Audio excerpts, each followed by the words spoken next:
दोस्तों, कुछ साल पहले एक मूवी आई थी रेजिडेंट एविल। उसमें एक कैरेक्टर थी एलेक्स।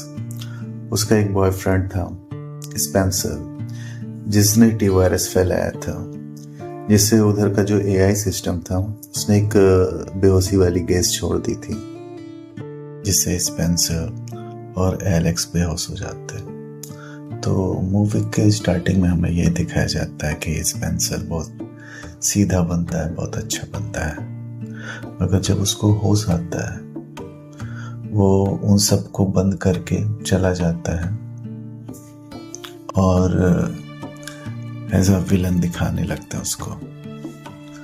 तो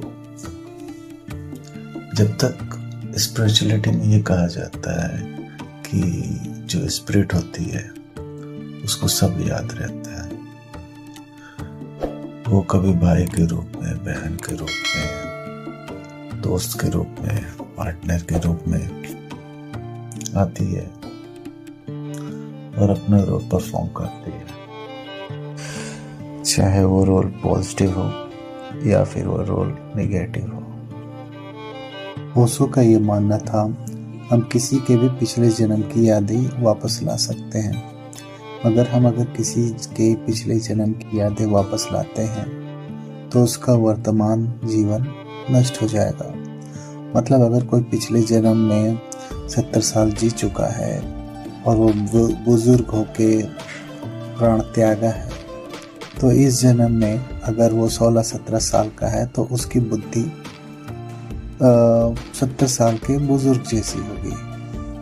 मगर कुछ लोगों का मानना है कि ये जो तांत्रिक होते हैं उनको अपने पिछले जन्म का सब कुछ याद रहता है, और जहाँ से वो ये सब छोड़े रहते हैं अपनी तंत्र साधना, वहीं से वो फिर से स्टार्ट करते हैं।